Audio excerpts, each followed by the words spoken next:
Rindu kami padamu ya Rasul, rindu tiada terperi. Berabad jarak darimu ya Rasul, serasa di kau di sini. Cinta ikhlasmu pada manusia bagai cahaya surga. Dapatkah kami membalas cintamu secara bersahaja?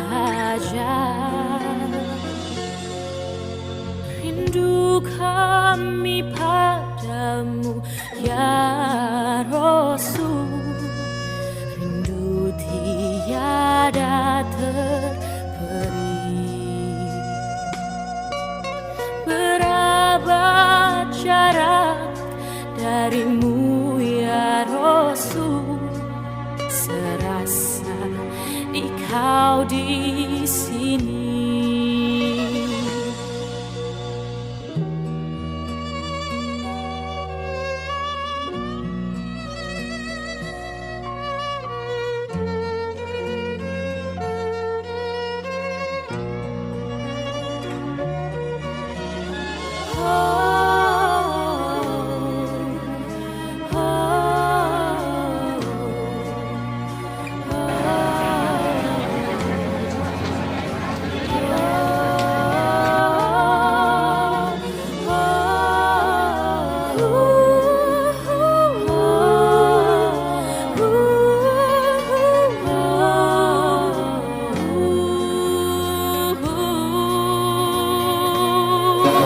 Dapat berkorban, insyaallah disampaikan oleh yang terhormat Al-Ustaz Kiai Haji Rahmat Haji SPD dengan Innal hamdalillah nahmaduhu wa nasta'inuhu wa nastaghfiruh wa na'udzu billahi min shururi anfusina wa sayyi'ati a'malina. May yahdihillahu fala mudilla lahu wa may yudlil fala hadiya lahu. Wa asyhadu an la ilaha illallah wahdahu la syarika lahu wa anna Muhammadan abduhu wa rasuluh. Amma ba'd, fa inna khairal hadisi kitabullah wa khairal hadi hadi Muhammadin sallallahu alaihi wasallam wa syarrul umuri muhdatsatuha wa kullu bid'atin dhalalah. Hadirin ikhwati iman, ahli ibadah, ahli tauhid, rahimakumullah. Judul yang disiapkan pertama kali adalah setiap orang bisa berkorban, bisa.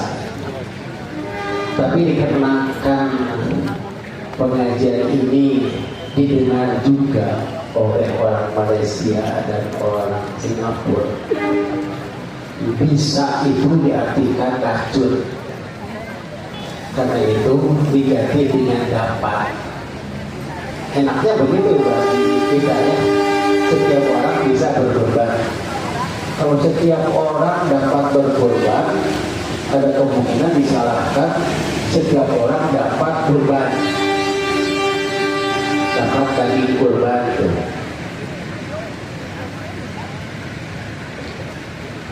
Pembahasan pertama adalah Quran surah Al-An'am ayat 162. A'udzubillahi minasyaitonir rajim. Qul inna sholati wa nusuki wa mahyaya wa mamati lillahi rabbil alamin. Katakanlah, sesungguhnya salatku, sembelihanku, hidupku dan matiku hanyalah untuk Allah, Tuhan semesta alam. pertama kali saya mendengar bab kurban yang disampaikan oleh Ustadz Abdul Rahman Allah yarham. Beliau membahas ayat ini di Pajagalan, sangat berkesan. Inilah kurban yang sesungguhnya, kata beliau. Bahkan ini perintah kepada Rasulullah SAW. Katakanlah, sesungguhnya sholatku. Di sini disebut sholat sebagai bukan wakil ya, ibadah yang disebut sebagai ibadah nafsiyah, ibadah fisik. Sholat itu termasuk di dalamnya ibadah fisik yang lainnya seperti siam, ibadah haji, itu ibadah fisik. Yang kedua, ibadah fesak, kaitan dengan harta, disebut ibadah maliyah, diwakili dengan kata-kata wanusuki. Nusuk mansapun kaliduna manasik. Karena itu disebut di sini sembelihanku. Termasuk di dalamnya zakat, infak, sedekah, ibadah kurban, dan ibadah haji. Jadi ibadah haji itu adalah ibadah fisik dan ibadah fesak. Ada orang yang fisiknya kuat, kalau tidak punya uang, sehingga bapak-bapaknya kan fisiknya kuat, pegangan atas tidak berangkat. Ada yang pesakna kandol, tapi fisiknya tidak kuat. Karena itu haji di bawah pengawasan Kementerian Agama dan Kementerian Kesehatan. Sebagaimana kita ketahui, ada beberapa dalil tentang sholat ini. Sholat itu merupakan tiang agama. Sholat itu adalah amal yang pertama kali diperiksa di hari akhirat. Bahkan sholat ini jangan ditinggalkan selama sadar, sakit atau sehat, punya uang atau tidak punya uang. Selama sadar, salat itu harus dilakukan. Dan ingat, salat itu harus karena Allah. Yang kedua, nusuk. Di sini disebutkan penyembelihan. Sembelihanku, manasikku, ibadah hartaku. Ini termasuk zakat, infak, sholat, juga harus karena Allah. Yang ketiga, wa mahyaya, hidupku. Hidup kita itu harus karena Allah. Ketika kita hidup dan merasa hidup, kita harus bertanya, apakah Allah ridho dengan kehidupan yang saya jalankan ini? Jika ridho, itu adalah kurban. Sehingga yang disebut kurban itu artinya mendekatkan diri kepada Allah, dari kata-kata kurban. Dan itu sudah diadopsi ke dalam bahasa Indonesia, kata kurban itu. Di Jakarta menyebutnya teh korban, diurang sebagai kurban. Dan itu sudah jadi bahasa Indonesia, walaupun konotasinya berbeda. Kalau kurban itu positif, kalau korban itu negatif. Tapi yang jelas, kita sholat mendekatkan diri kepada Allah. Kalau mendekatkan diri kepada sesuatu, ada yang dijauhi. Kalau mendekatkan diri kepada Allah, ada yang kita kurbankan. ketika kita berangkat ke masjid untuk sholat berjamaah, yang kita kurbankan adalah keluarga, harta, kesenangan. Kita tinggalkan, apalagi sholat Jumat, pekerjaan juga kita tinggalkan.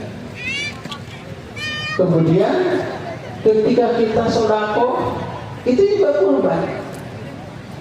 Kita mendekatkan diri kepada Allah dengan zakat, infak, sodako, dengan mengorbankan sebagian harta kita.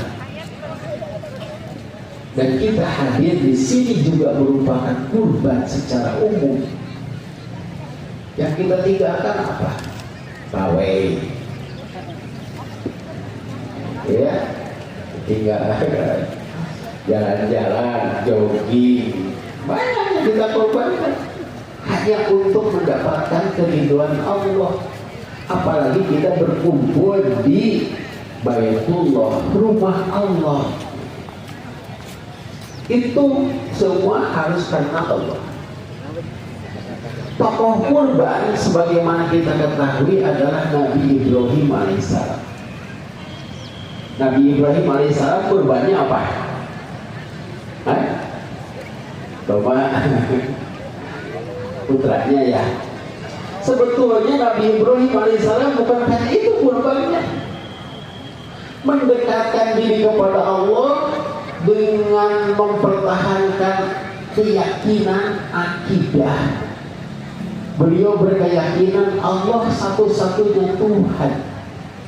Sedangkan masyarakat di sana termasuk penguasa mempunyai keyakinan bahwa Tuhan itu adalah patung. Nabi Ibrahim alaihissalam menghancurkan patung-patung itu.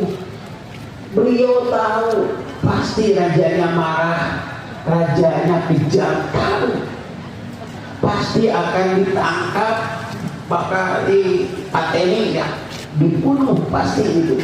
Nabi Ibrahim tahu, tapi beliau mengorbankan diri.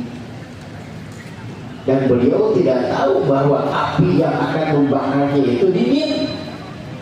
Wah, itu mau orang yang lain.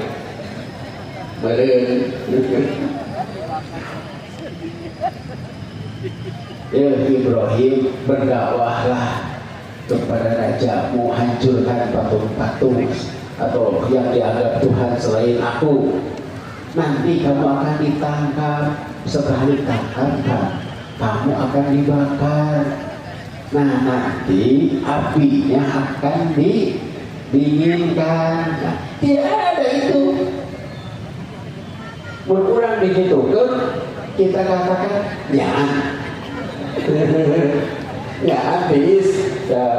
Tapi Ibrahim yakin apinya itu panas. Itu pengorbanan Nabi Ibrahim. Yang dikurbankan Nabi Ibrahim itu adalah keluarga. Siti Hajar, Siti Sarah ya, itu kurban.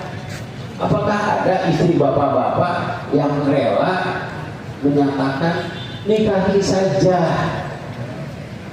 orang lain karena ingin anak, nikahi saja Hajar bisa nyagi air nikah tapi teridok. Dan Nabi Ibrahim alaihissalam tidak mentang-mentang disuruh, tidak begini menurutnya nyaan itu nyaan ya nyalakan baterai sok tanda tangan itu. Kata Nabi Ibrahim, nanti dulu saya itu menunggu perintah dari Allah. Jika kata Allah nikahilah, saya akan nikah. Sekalipun setiap orang menyuruh untuk menikah lagi, kata Allah tidak, saya tidak. Tapi ketika Allah menyuruh menikah, seluruh orang menghalangi, saya akan lakukan. Ah, hebatnya Nabi Ibrahim, kayak begitu tuh tidak. Tapi alasan Nabi Ibrahim itu jelas. Sebab sudah sekian puluh tahun, ya 80, itu tidak punya anak. Penurang untuk itu alasan anak. Itu beda alasan. Itu pengorbanan seorang istri. Kemudian beliau mengorbankan Ismail putranya dengan ibunya, ditempatkan di sebuah lembah. Dijelaskan dalam Al-Quran, biwadin ghairi zar'in, di sebuah lembah yang tidak ada tumbuhan, air pun tidak ada, sirup itu ayah, tidak ada kehidupan sama sekali. Disimpan di sana. Apa kata Hajar? Apakah Allah yang menyuruh kau menempatkan kami di sini? Sabda Nabi Ibrahim, iya. Kata Hajar, jika begitu Allah tidak akan membiarkan kami. Kata Nabi Ibrahim, inda baitikal muharram, di sisi rumahmu yang mulia, itu Ka'bah. Berarti mendekatkan diri kepada Allah di rumah Allah. Dan ternyata belum sore itu makanan sudah ada. Karena ada air, kemudian ada burung. Orang lain melihat kalau ada burung, ada air, datang kadinya. Ya aku tuh ngobrolnya dengan Siti Hajar, kan ngobrol kan siga kieu teh. Di mana kawin kumaha banyak. Aduh karunya teuing tidak ada makanan, pan pasti murah tipe dirinya. Nah, itu. Tapi yang harus kita perhatikan di sini adalah Siti Hajar itu tahu ini perintah Allah, tetapi tidak menunggu karunia Allah begitu saja. Beliau mencari air antara Sofa dan Marwah 400 meter kali 7, kira-kira 3 kilometer. Melihat ke Marwah di atas tidak ada tanda, tidak terlihat tanda-tanda kehidupan. Datang lagi ke Sofa begitu. Sampai setelah 7 kali melihat air dekat Ismail. Adek, kita tidak boleh begini menyaho mak itu ditungguan didinya. Moal aya caina oge. Ini Ustaz Abdul Rahman Allah yarham bicara kepada saya, jangan tinggalkan pesantren. Padahal ada yang ada kesempatan untuk menjadi pegawai dan gajinya besar. Masih ingat itu? Yang lain diizinkan, saya tidak, di Pajagalan. Ternyata saya duduk di sini sekarang itu karena saya ngajar di pesantren Pajagalan. Walaupun benang merahnya atau benang birunya itu susah. Beliau bercerita ini, Siti Hajar itu usaha dulu, rezekinya mati Allah, tapi lewatnya mana? Ada orang yang dagang di pasar baru, dagang kain, temannya dagang nasi. Ketika dagang kain, wah numali usum kopin. Sampai makannya juga dikirimi oleh temannya yang jualan nasi. Kata Ustaz Abdullah, untung cenah. Gitu. Kan dia mengadu kepada Ustaz Abdullah, saya ini rugi. Sejak dibuka itu toko sampai ditutup lagi tidak ada yang beli. Itu kan mengadu kan? Nepi kada harga dibere. Kata Ustaz Abdullah, Allahu yarham, untung eta mah cenah. Barang anger dahar ongkong gitu. Tapi kita kan berpikirnya tidak sampai itu. Pokoknya kita usaha mendekatkan diri kepada Allah. Nanti Allah akan memberi sesuatu di luar dugaan atau min haitsu la yahtasib. Demikian juga wa mamati lillahi rabbil alamin, itu Nabi Ibrahim melaksanakan ini. Ini kan ceritanya Nabi Ibrahim surah Al-An'am. Bahkan ayat sebelumnya Nabi Muhammad SAW diperintah oleh Allah untuk mengikuti milah Ibrahim. Sehingga Nabi Ibrahim itu meninggal dalam keadaan Islam, dalam keadaan diridhoi oleh Allah. Dan kita pun harus seperti itu. Sehingga Allah berpesan kepada kita, wala tamutunna illa wa antum muslimun. Itulah kurban yang sesungguhnya. Dengan demikian setiap orang bisa berkurban. Saya sebutkan bisa ya, bisa berkurban. Selanjutnya saya menemukan hadis dari Abdullah bin Amr bin As bahwa Nabi SAW bersabda, umirtu biyaumil adha idan. Aku diperintah pada hari adha ini idan, merayakannya. Ja'alahullahu azza wa jalla li hadhil ummah, yang Allah jadikan untuk umat ini. Qala rajulu, ada seorang bertanya, ara'aita illam ajid illa udhiyatan unsa afa udhi biha? Bagaimana pendapat Tuhan jika saya tidak punya sembelihan selain udhiyah betina? Bolehkah saya berkurban dengan betina itu? Allah, sabda Nabi SAW, la, tidak boleh. Walakin ta'khudhu min sya'rika wa adfarika wa taqusu syaribaka wa tahliku anataka fatilka tamamu udhiyatika indallahi azza wa jalla. Tetapi potonglah rambutmu, dicukur. Potonglah kukumu, pendekkan kumismu, cukur bulu ketiakmu. Itulah kesempurnaan udhiyahmu di sisi Allah azza wa jalla.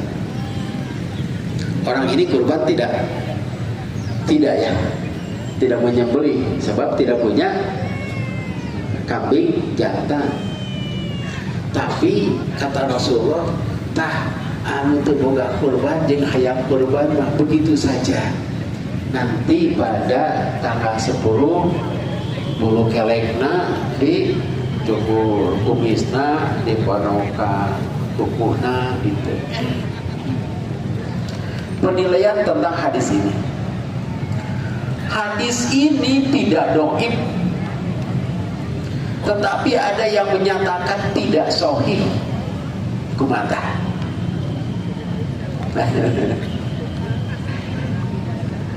Kalau tidak dhaif, tidak sahih, hadis ini hasan. Saya baca komentar kata Imam Ahmad. Kalau Imam Ahmad tidak berkomentar sebab Imam Ahmad itu menulis hadis yang sahih, yang dhaif semuanya ditulis yang beliau terima.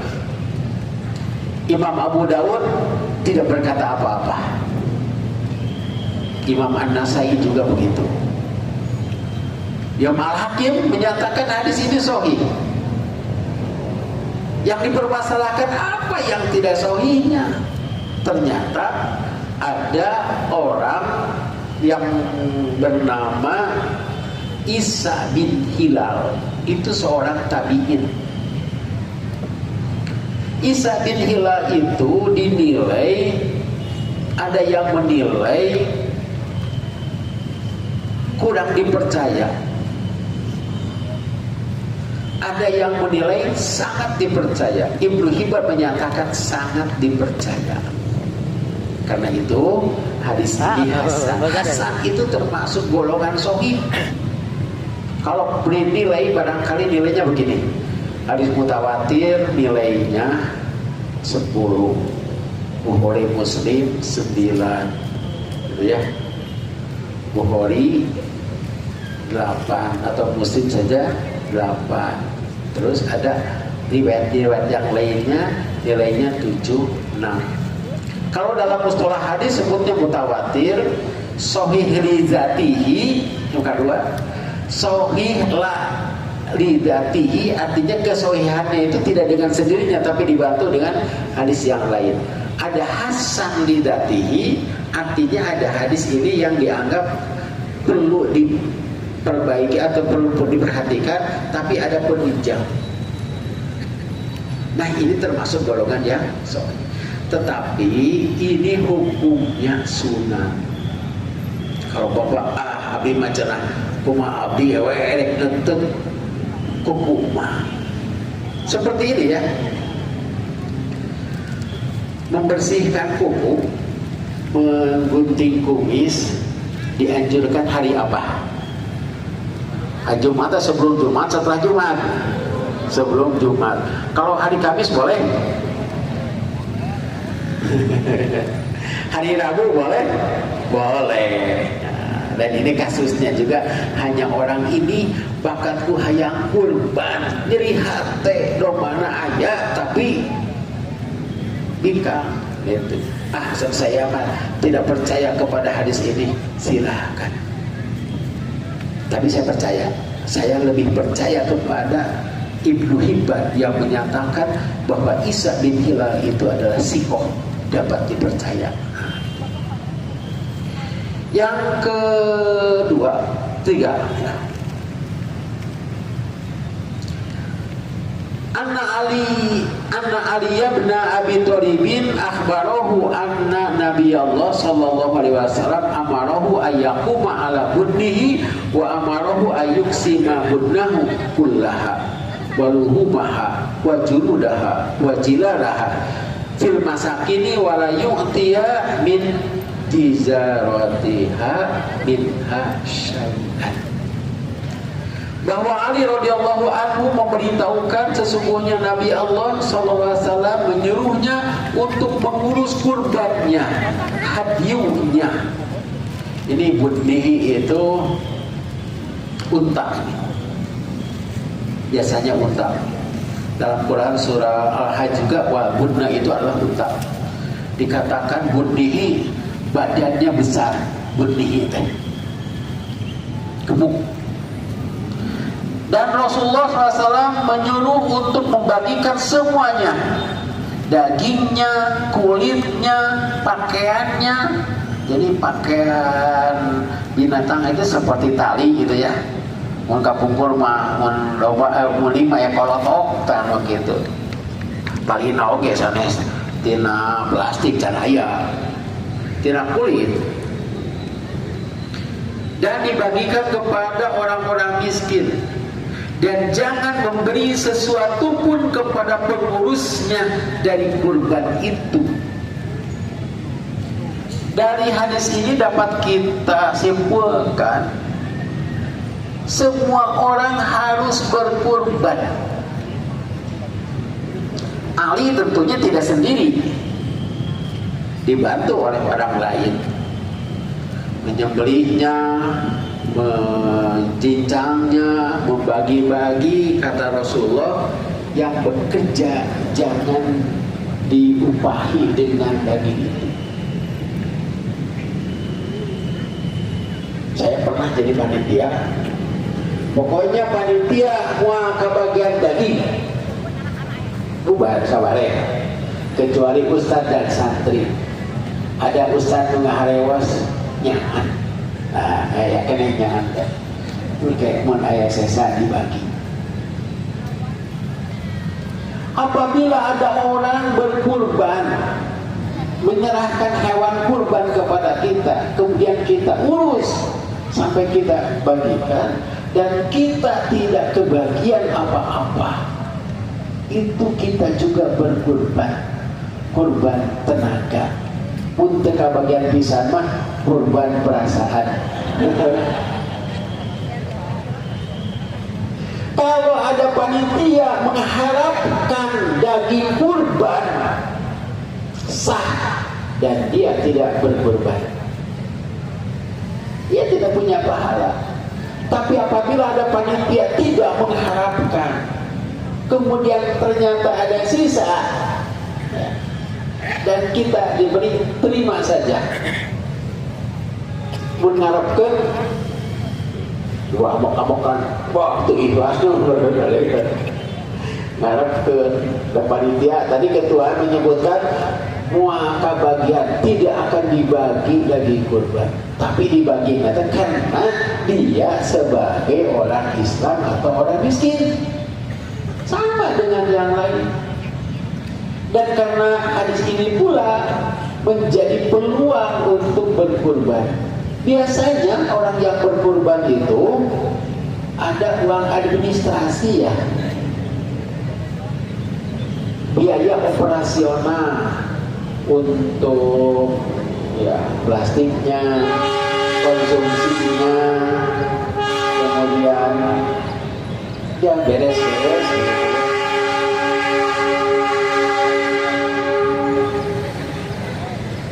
Lain ka orang kita mah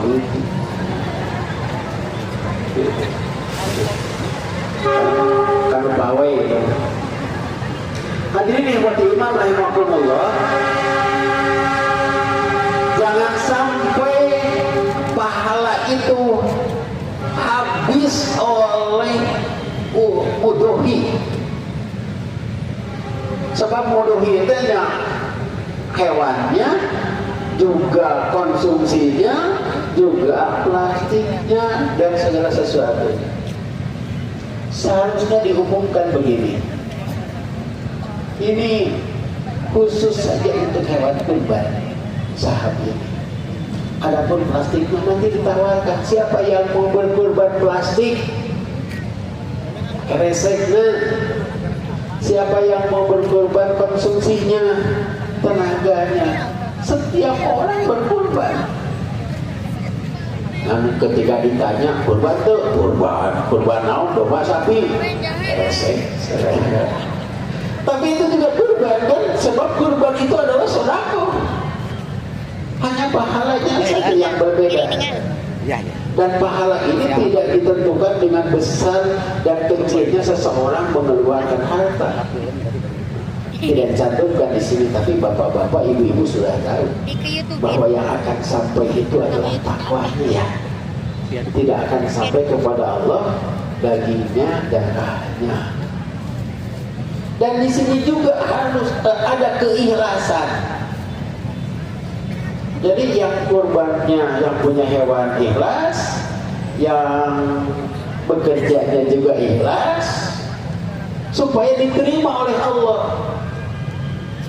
Dan ini juga menunjukkan Rasul itu bisa menyembelih sebetulnya, tapi diserahkan kepada orang lain, supaya orang lain ikut berkurban dan merayakan. Jangan begini, sapi kuring, dibenjit tuh kuring, sapi.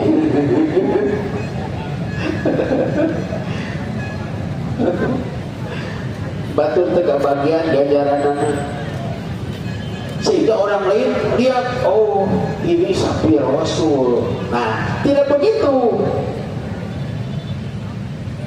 Karena itu harus diserahkan kepada jami kurban.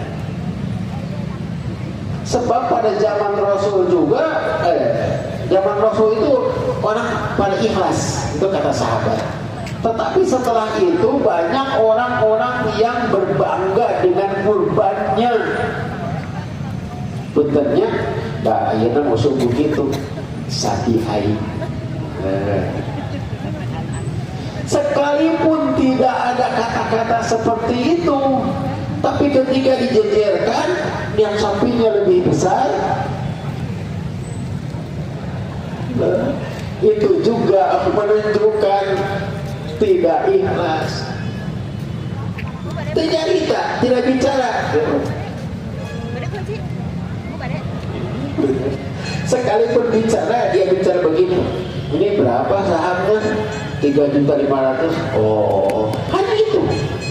Awas, itu menghilangkan keikhlasan.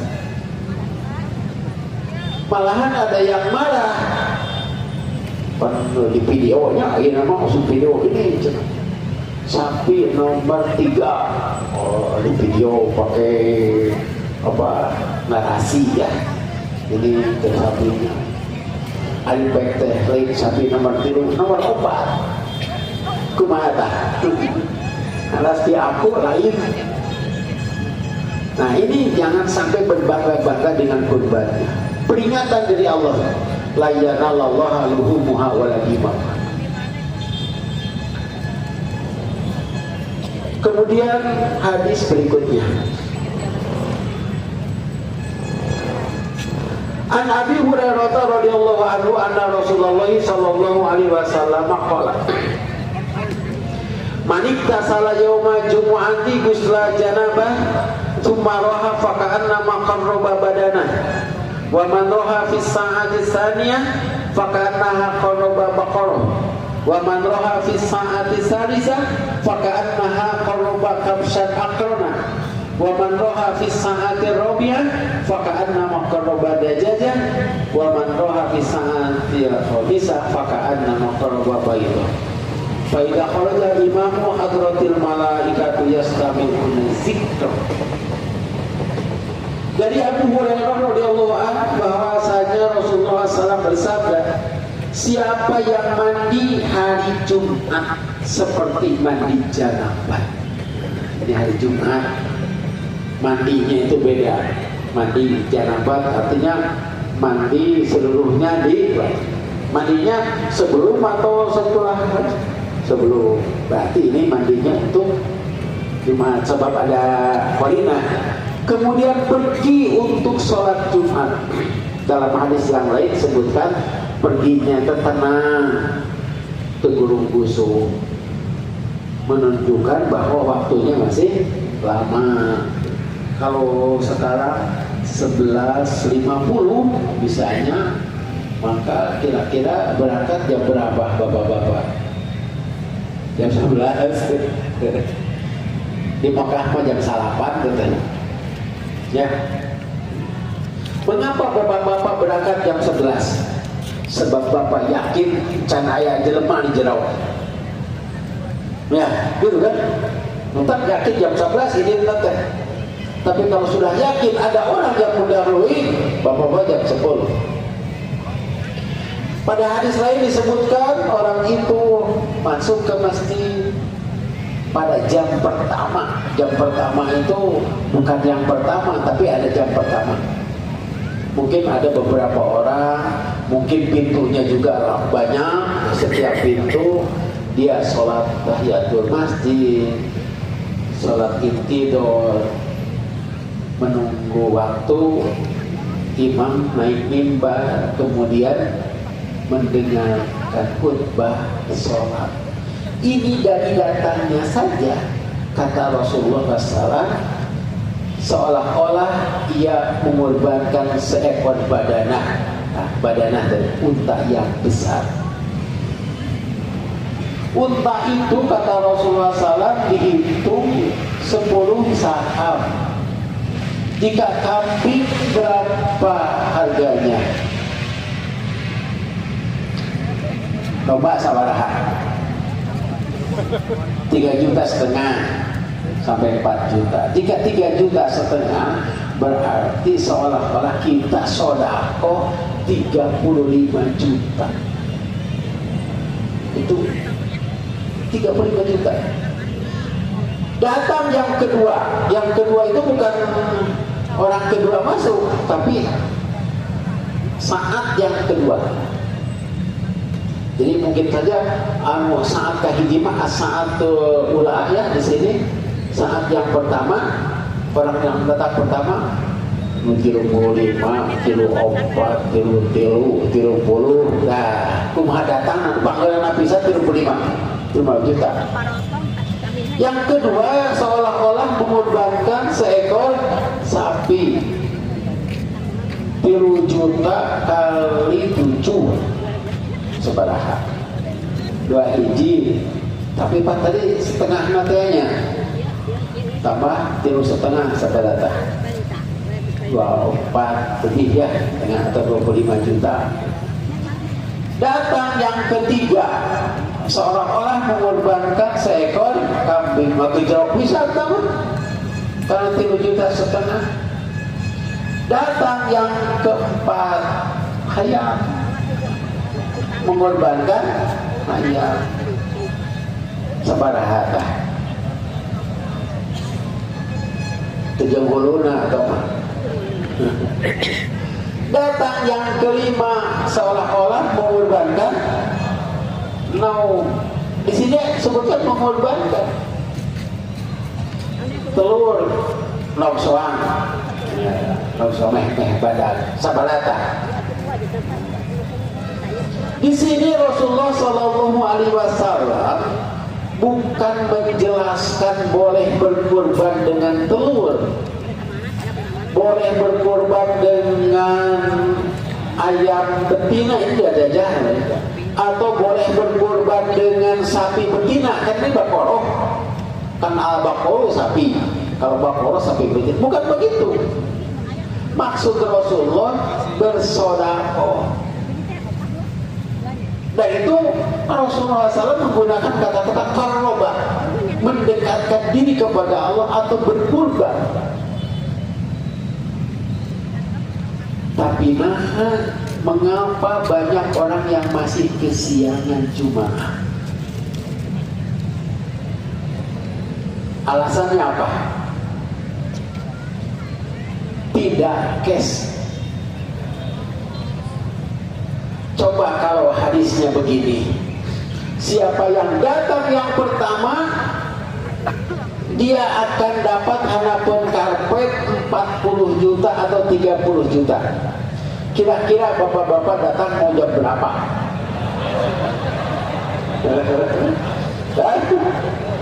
Ayam jam genep. Nah, mana pedang sedikit. Karena kes ya. Orang yang tidak percaya kepada hadis ini Bukhari Muslim ini, keimanan kepada akhiratnya berkurang. Ini kan iman kepada akhirat. Sebab ketika kita datang ke sana, kita tidak dapat uang 35 juta. Bahkan kita meninggalkan perdagangan, kan begitu. Firman Allah, tinggalkan jual beli. Ditinggal ke lantaran hayang beli. Tiba-tiba kita tidak dapat itu. Kalau kita yakin kepada akhirat, yakin kepada firman Allah dan hadis Rasul, apalagi hadis ini sahih, kita akan semangat. Ini pengorbanan bagi laki-laki. Sedangkan bagi perempuan, puntennya ibu-ibu, pokoknya bapak-bapak, laki-laki yang di rumah yang akan Jumat kudu diogo poe eta mah.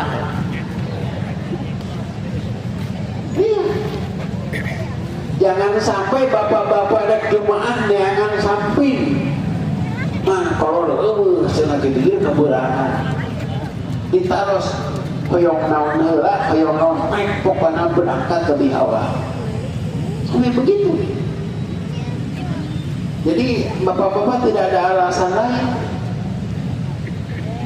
Bapak itu sudah ada, mengapa belum pergi juga? Cek si bapak teh begini, adan dulu, adan heula, nanti khutbah dulu. Bapak sudah khutbahnya 2 kali. Orang lain sudah berangkat, dia baru berangkat. Ketika orang lain belum pulang, dia sudah pulang. Ditanya oleh istrinya, bapak geus kuih deui? Bapak mah Jumaah plus. Sehingga haji plus pada orang lain sudah berangkat, dia belum. Tenang we. Waktu mendekati haji, baru berangkat. Ketika orang lain belum pulang, dia sudah berangkat haji plus. Nah, hajinya 6 hari kan, 8, 9, 10, 11, 12 Dzulhijjah. Kalau Jumat di sini beda pahalanya. Kalau haji tidak, mau gelombang pertama, gelombang terakhir tidak ada masalah, sebab asal tanggal 8 sudah mulai pergi ke Mina. Kalau ibadah Jumat tidak begitu. Kumaha? Apakah bapak-bapak sanggup setiap Jumat bersedekah 20 juta weh?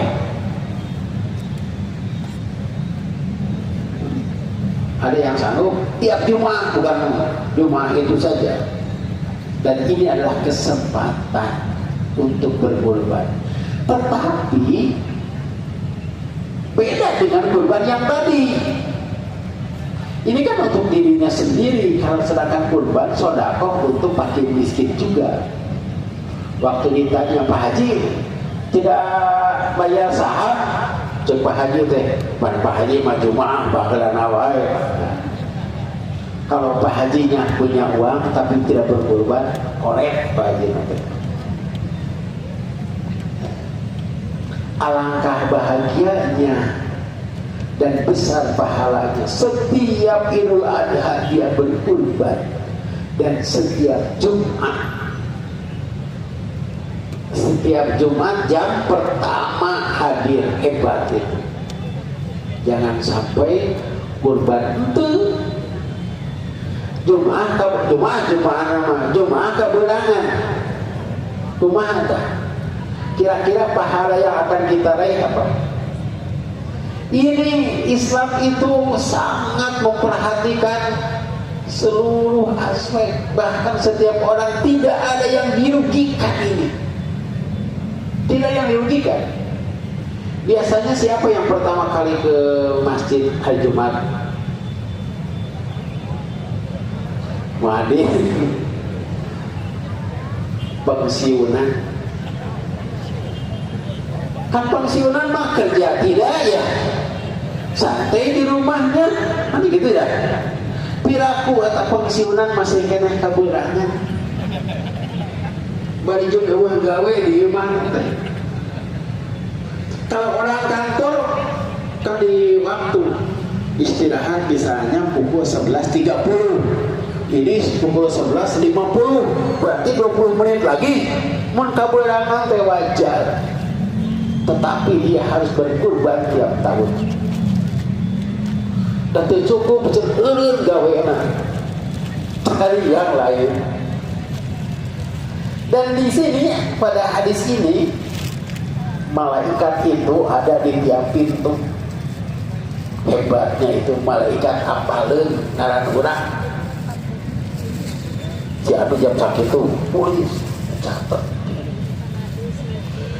Setelah imam naik karena mimbar, buku catatannya ditutup. Masih kena untung seorang tah benang lauk. Hanya ke bagian sholat tahiyatul masjidnya ya kira-kira 5 menit imam can naik ke bagian kena lauk. Tapi kalau imam sudah naik itu tuh lauk gitu ke bagian. Sebab malaikatnya juga yastami'una zikro. Malaikat hadir mendengarkan khutbah.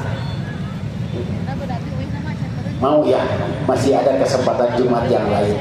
Kita namanya Jumat masih ada pahala-pahala yang lain seperti tahajud. Tahajud itu sama seperti mengorbankan seekor unta merah. Yang terakhir, firman Allah, a'udzubillahi minasyaitonirrajim, wa ma taf'alu min khairin ya'lamuhu Allah wa tazawwadu fa inna khairaz zadi taqwa wattaquni ya ulil albab. Segala kebaikan yang kamu kerjakan pasti Allah mengetahuinya. Allah itu bukan hanya mengetahuinya, tapi Allah akan membalas khair. Untuk selanjutnya penjelasan tentang ayat ini silahkan baca di risalah bulan Juni. Sebab ini waktunya terbatas. Apa arti khair itu? Berbekalah, karena sesungguhnya sebaik-baik bekal bagi orang yang berhaji khususnya adalah takwa. Bertakwalah kepadaku wahai orang-orang yang mempunyai akal sehat. Ini ayat kaitannya dengan ibadah haji. Al-hajju asyhurun ma'lumat. Apa saja yang dilakukan oleh orang Islam, apakah dia itu berhaji, apakah dia itu mengurus haji, apakah dia itu membantu orang yang berhaji, apakah nanti orang yang berhaji itu menolong orang lain Pokoknya lakukanlah, semua akan dapat pahala. Dan ini juga berlaku umum. Sekalipun kita bekerja sejak hari Jumat tadinya, usaha sapu, beres-beres, ngelapan kaca, itu semuanya dapat pahala. Ada pertanyaan, kalau bapak-bapak diajak untuk kerja bakti, membereskan lapang misalnya, waktunya jam 8 untuk beres-beres, mau sapu, korek, pacu dan sebagainya, dan jam 11 makan, bapak-bapak mau datang jam berapa?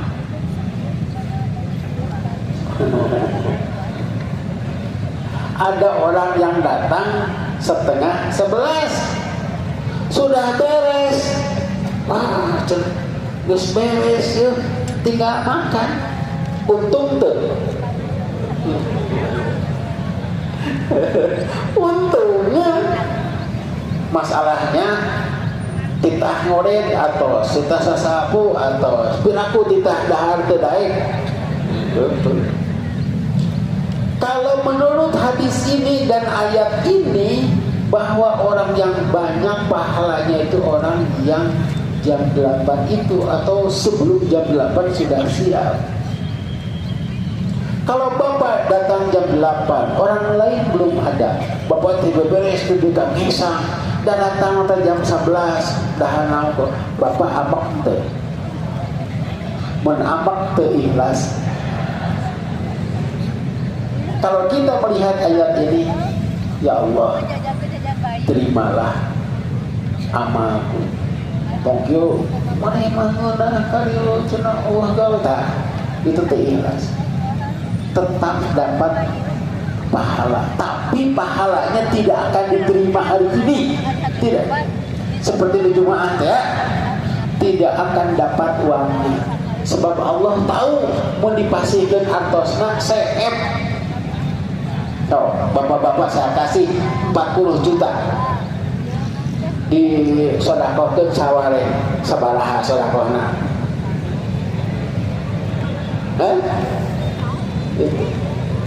Itulah yang dapat saya sampaikan pada kesempatan ini, semoga ada manfaatnya. Rabbana taqabbal minna innaka antas samiul alim.